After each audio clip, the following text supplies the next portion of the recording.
Je vous félicite, Monsieur le Président, et vous avez les félicitations de l'ensemble de la représentation municipale pour votre élection à la présidence de la Commission des Finances. Monsieur Robin, un point d'ordre. Vous avez des amendements à défendre, je le crois. Est-ce que c'est vous qui venez en défense des amendements? À l'issue de mon propos, si vous en êtes d'accord. Je suis d'accord pour que vous fassiez une intervention et que ensuite, dans le droit fil de votre intervention, tout de suite après, vous passiez sur la défense. On est OK? Je vous remercie. Parfait. Merci, Monsieur le Président. Oui, je disais que je me réjouissais d'avoir été élu conseiller municipal en 2020, puisque j'ai l'impression que l'histoire de Marseille a commencé le 4 juillet 2020, qu'on s'éclairait à la lampe à pétrole jusqu'à ce qu'on découvre les lampes LED grâce à M. Barle. Je crois que les projets avaient commencé un petit peu avant, mais bon, passons. Voici donc le premier budget de la gauche marseillaise. Voici donc l'acte fondateur de la nouvelle majorité municipale. Le 27 juillet 2020, en votant le budget de transition qui avait été préparé par les services, Madame Rubirola, je rappelle, c'était la maire écologiste à l'époque, élue par les Marseillais, nous expliquait que ce n'était pas votre budget, que vous n'aviez pas eu le temps pris dans votre victoire de vous y pencher, mais qu'on allait voir ce qu'on allait voir l'année suivante. Le 2 février 2021, M. Payan, donc c'est le nouveau maire socialiste désigné par ses amis, nous faisait son one-man show, feignant de découvrir l'état des finances de la ville à grands coups d'adjectifs, à grands coups de caricatures, à grands coups de mensonges. Il s'agissait bien entendu de préparer progressivement, d'acclimater progressivement les esprits au redressement et au renoncement plutôt à des promesses intenables et à une augmentation des impôts. Après le festival de l'audit Deloitte et un rapport d'orientation budgétaire totalement creux pour la Chandeleur, j'étais, je dois dire, impatient de savoir quel costume allait enfiler le chevalier blanc des finances publiques pour le carnaval du budget. J'espérais, monsieur le maire, j'espérais naïvement que vous choisiriez celui du super patron. Mais je suis obligé de constater, hélas, que vous avez préféré conserver sur le dos la cape de super menteur. La seule bonne nouvelle dans cette histoire, c'est que nous avons échappé, les Marseillais ont échappé pour cette année au moins, à une augmentation des impôts. C'est une grande satisfaction de vous avoir fait reculer en ayant dénoncé suffisamment tôt cette tentation de la facilité, cette tentation de la fiscalité.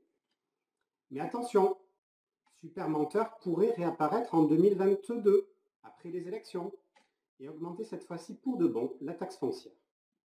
Alors je décrypte pour ceux qui ne sont pas, comme M. Payan, des professionnels de la politique et des vieux briscards de la communication.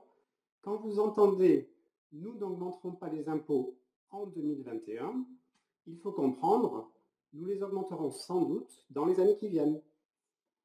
D'ailleurs, dans ce budget 2021, les choses sont hélas en germe. Obligé de renoncer à l'impôt sous la pression de l'opposition et de l'opinion, la gauche marseillaise a quand même réussi l'exploit de remplacer la taxe funéraire, qui avait été supprimée par le gouvernement Macron, de la remplacer donc par une augmentation des tarifs dans les cimetières. Abracadabra, chapeau les artistes. Vous avez réussi discrètement aussi à inscrire une hausse du produit du stationnement payant pour 1 million d'euros. Nous avons demandé des explications en commission, par écrit, on ne les a toujours pas à ce jour. Et bientôt, ce sera, je vous l'annonce en exclusivité, une augmentation des tarifs des cantines pour une bonne partie des familles marseillaises, sous couvert de justice sociale, bien entendu. En tout cas, pour notre part, nous continuerons à nous battre contre cette propension toute socialiste à augmenter les impôts sans raison, et nous proposerons au contraire, tout au long du mandat, des pistes courageuses et des pistes originales pour maîtriser réellement la dépense publique. Mais revenons-en plus précisément au contenu de votre budget primitif 2021. Vous l'avez qualifié, monsieur le maire, dans votre causerie au coin du feu sur les réseaux sociaux, de budget de rétablissement. J'y vois plutôt pour ma part un budget d'enterrement. L'enterrement de vos promesses électorales, la fin de l'illusion du printemps marseillais. Où sont les médiathèques? Où sont les bibliothèques? Où sont les bibliothécaires, promis dans tous les secteurs de la ville par M. Coppola? Où sont les piscines, promises par M. Gibraïel? Où sont les ATSEM dans les écoles maternelles? C'est un budget insipide, un budget sans vision, un budget minimaliste. Vous Vous n'avez pas réussi en 9 mois à accoucher d'un budget à la hauteur. Vous n'avez pas réussi à élaborer en 9 mois une programmation pluriannuelle des investissements, pourtant obligatoire au titre de l'article D2312-3 du Code général des collectivités territoriales. Vous n'avez pas réussi non plus à fixer votre stratégie pluriannuelle de pilotage des ressources humaines, pourtant obligatoire de par la loi du 6 août 2019. Bref, vous n'avez su trouver que quelques ficelles pour tenter de faire illusion, maladroitement, péniblement, auprès de vos électeurs et auprès des Marseillais. Monsieur le maire, vous nous répétez sans cesse depuis votre perchoir que la politique, c'est comme l'amour. Il y a les paroles et il y a les preuves. Alors les paroles, les envolées lyriques, ça, personne ne le conteste, vous les maîtrisez parfaitement. Les preuves, en revanche, je vous avoue que je les cherche encore. Dans un budget, le juge de paix, monsieur le maire, ce ne sont pas les mots, cela reste les chiffres. Alors, sans vous abreuver de chiffres, j'ai quand même voulu en sélectionner quelques-uns pour illustrer et surtout pour dénoncer auprès des Marseillais cette imposture. Ces chiffres, ils sont facilement vérifiables, ce sont les vôtres. Ils figurent dans les documents officiels, le budget, ses annexes, que nous allons approuver aujourd'hui. Tous les journalistes, tous les citoyens qui nous écoutent pourront y avoir accès très facilement. Alors vous prétendez faire un effort colossal et inédit pour l'école.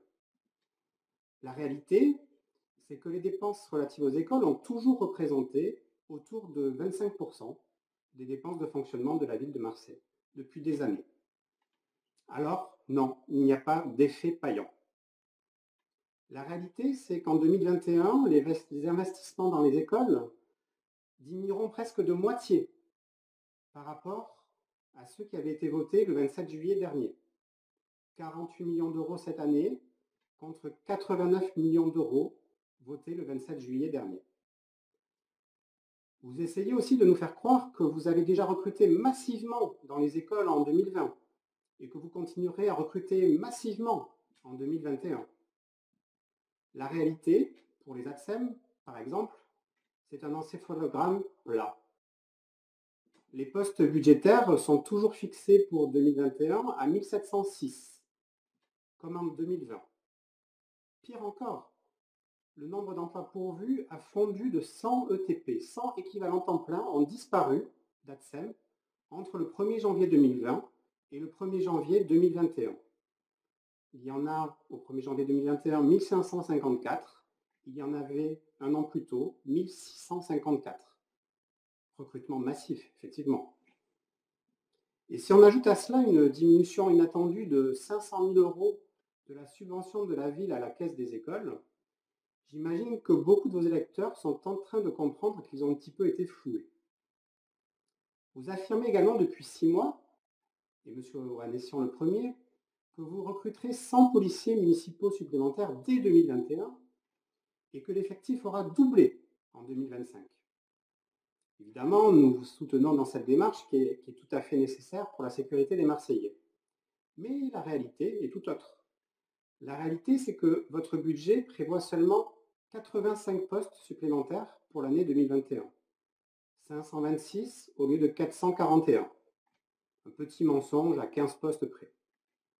Et pour m'être renseigné, je ne me suis même pas certain que vous parviendrez réellement à les recruter et à les former pour qu'ils soient tous sur le terrain, non pas en 2021, mais avant le début de l'année 2022.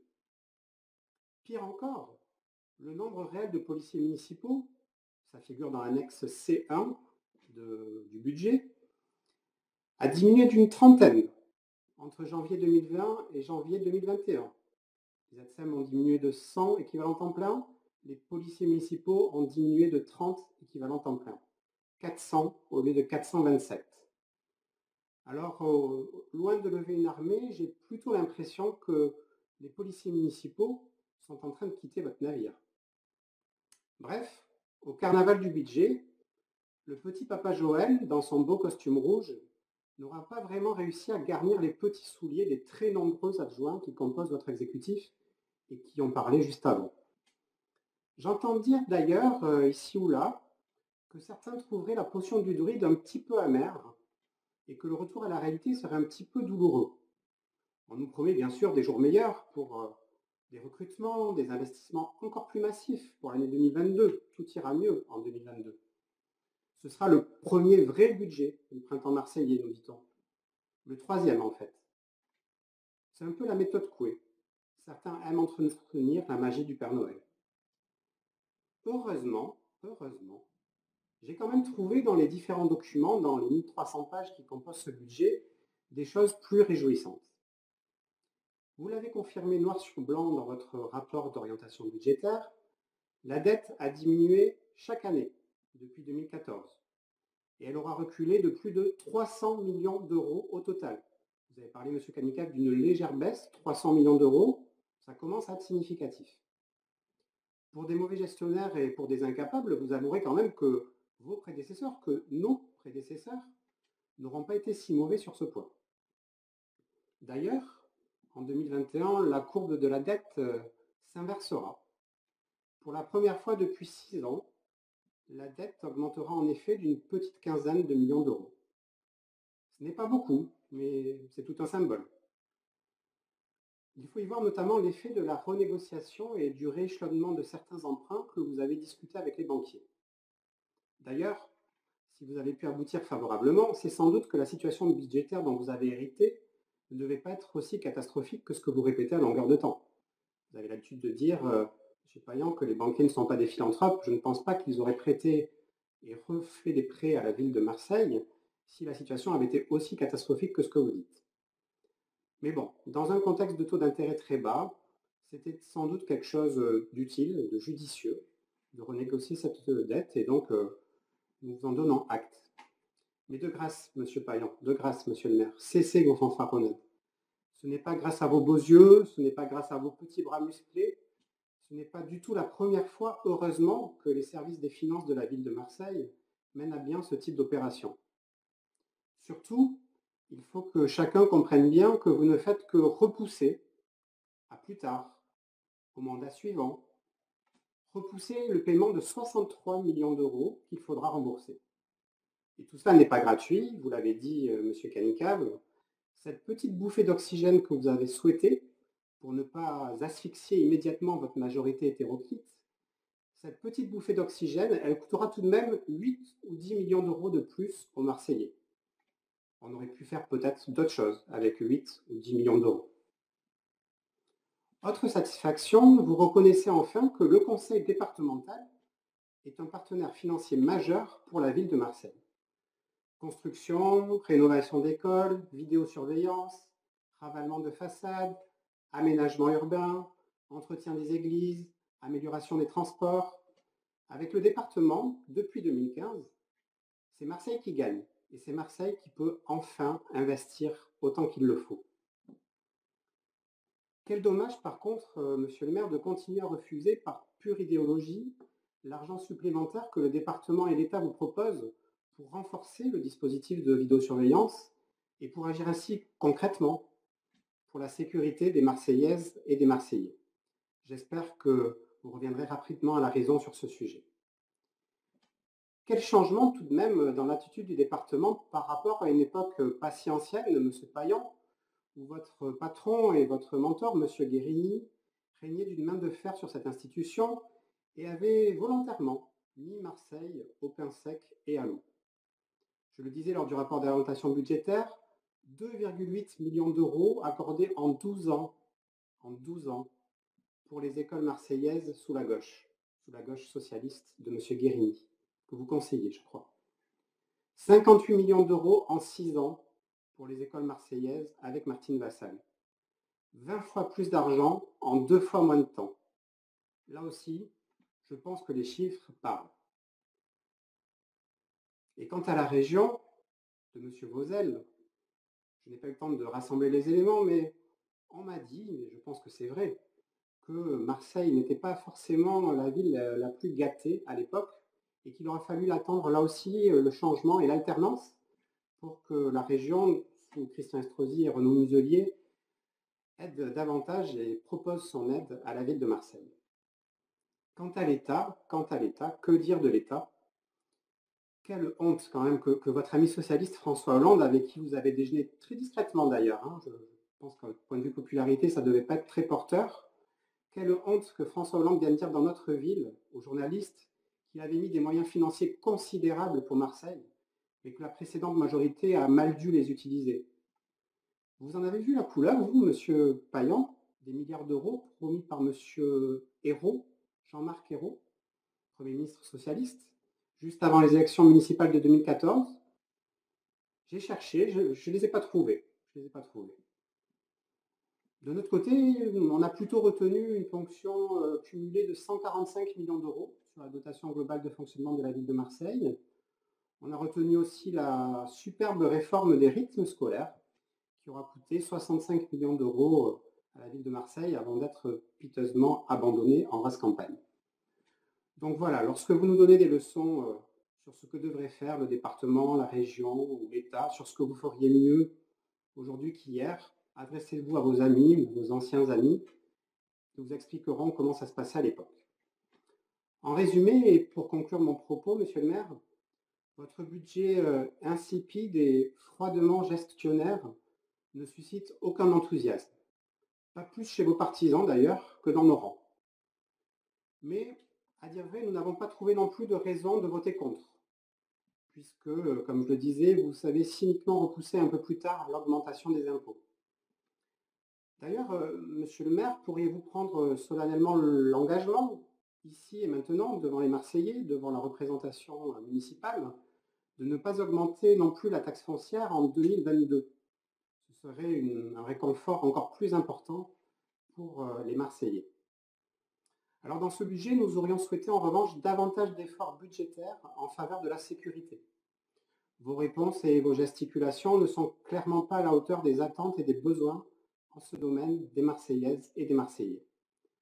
Alors nous comprenons tout à fait et nous approuvons l'accent mis sur les dépenses sociales dans cette période de crise sanitaire et dans cette période de crise tout court. C'est normal, c'est l'humanité, c'est le fait d'accompagner ceux qui souffrent aujourd'hui encore plus qu'hier de ces circonstances économiques et sanitaires. Mais nous aurions souhaité aussi plus d'attention et plus d'ambition pour l'emploi, pour le tourisme, pour le développement, en un mot pour tout notre tissu économique de proximité. Quel étonnement, par exemple, de ne pas avoir trouvé dans ce budget primitif la prolongation jusqu'au mois d'avril au moins de l'exonération des redevances pour nos cafetiers, pour nos restaurateurs, pour nos taxis. Mais il est vrai qu'il faut toujours vous tirer un petit peu l'oreille dès qu'il s'agit de soutenir nos petits entrepreneurs dans les temps extrêmement difficiles qu'ils traversent eux aussi. Alors, une ville plus juste, une ville plus verte, bien sûr, c'est très bien. Mais une ville plus sûre, une ville plus prospère, où les jeunes et les moins jeunes peuvent trouver, retrouver, créer leur emploi, c'est pas mal non plus. Bref, avec Benoît, c'est beaucoup de blabla et très peu de résultats. C'est la raison pour laquelle nous nous abstiendrons pour le vote de ce budget. J'enchaîne immédiatement, comme vous nous l'avez demandé, sur la présentation de 2 amendements que nous présentons. Allez, merci beaucoup, monsieur Robin. Voilà, vous enchaînez sur les amendements? Absolument. Donc, allez, vous venez de nous faire une rime pauvre. Essayez de faire des rimes riches sur les amendements. Allez-y. Je vais essayer, merci. Donc, nous proposons, en fait, vous avez proposé dans ce budget, je ne l'ai pas évoqué dans mon propos, 1,5 million d'euros pour financer des budgets participatifs. Nous pensons que, d'une part, le processus n'est pas suffisamment avancé pour que vous consommiez la totalité de cette somme. Vous avez déjà alerté l'année dernière sur les écoles ou sur les travaux d'office, vous ne nous avez pas écoutés et de fait, les budgets n'ont pas été consommés. Donc, plutôt que des budgets participatifs un peu flous et dont nous ne savons pas bien où vous voulez aller, nous proposons de réaffecter 500 000 euros sur cette enveloppe d'1 500 000 euros pour un dispositif de vidéosurveillance renforcée, pour la sécurité, mais aussi pour la ZFE, aussi pour les décharges et les dépôts sauvages, bref, pour protéger l'espace public et les Marseillais. Donc ce transfert de 500 000 euros permettrait également d'enclencher les subventions de l'État et du département que j'évoquais tout à l'heure. Alors si vous n'aimez pas trop la vidéosurveillance, On vous a proposé une alternative qui serait les vidéoprojecteurs cette fois-ci, parce que vous semblez aimer davantage les vidéoprojecteurs que la vidéosurveillance.